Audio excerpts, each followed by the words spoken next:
Salut à tous, c'est Réré, Defense Kun, Martial Vlog.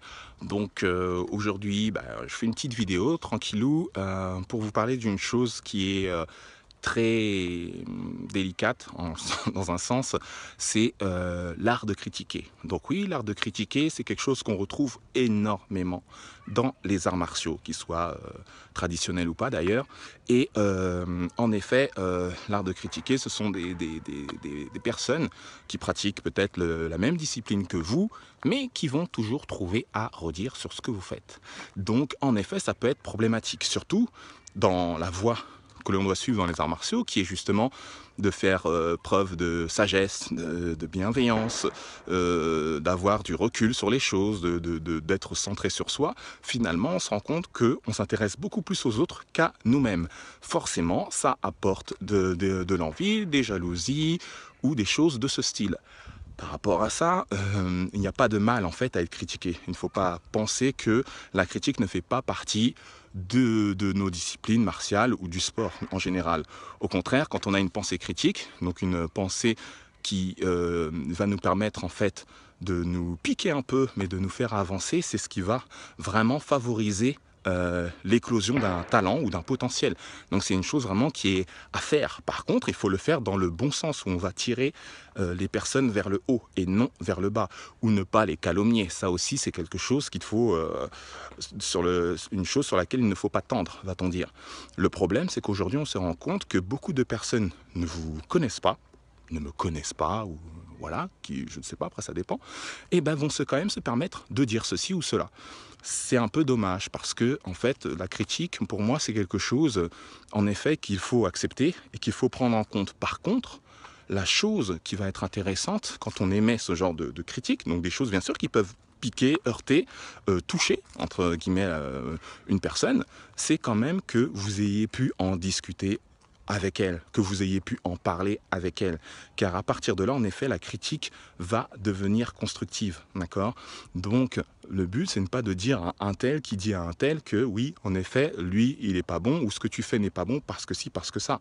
Autant aller le vérifier, autant aller le voir, autant en discuter ou en parler, je ne sais pas moi, par SMS, sur Internet, par mail, où vous voulez. Et je pense qu'en effet, ça pourrait être une bonne chose.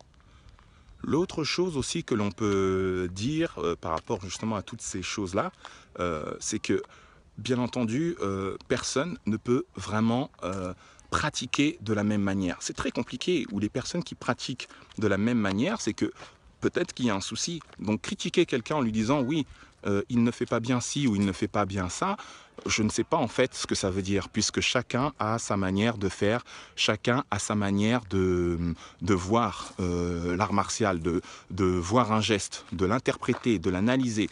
Donc forcément, la critique ne va pas forcément pouvoir tenir. Je vais critiquer une personne si je me rends compte que, quand je la rencontre, lors d'un échange, lors d'une application, lors d'un sparring, lors d'un combat, d'une compétition, en effet, j'ai réussi à démontrer par A plus B, avec ma propre technique, avec mon expérience, que j'ai réussi, entre guillemets, à la dominer ou à la massacrer, peut-être, je ne sais pas. Mais à partir de là, oui, je pourrais émettre une critique, parce que cette critique aura été vérifiée. Quand elle n'est pas vérifiable, en effet, je vais plutôt parler de discussion.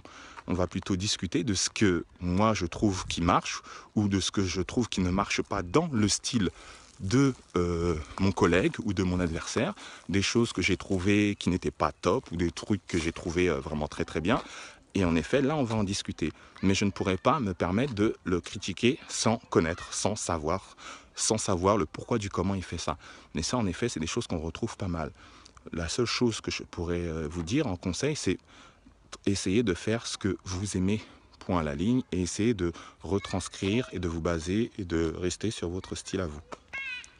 Si on se contente juste en fait de regarder les autres, on s'oublie, donc ça veut dire qu'on ne se regarde plus, on ne voit plus les progrès que l'on fait et on n'est pas concentré sur l'objectif. L'objectif, il est personnel, c'est justement d'atteindre un certain bien-être, d'atteindre peut-être pour certains un niveau de performance, et c'est pas en regardant les autres qu'on peut atteindre ces choses-là. On va peut-être à un moment regarder les autres parce qu'à un moment il y aura confrontation, d'accord, mais si il n'y a jamais cette confrontation, ne regardez pas les autres parce qu'en fait ils ne vont rien vous apporter. Peut-être qu'en effet, vous allez pouvoir leur critiquer en disant si ou ça, c'est pas bien, Mais qu'est-ce que ça va changer dans leur vie? Pas grand-chose. Dans la vôtre, pas grand-chose non plus. Vous aurez juste parlé. Les arts martiaux, c'est aussi fait pour se rencontrer.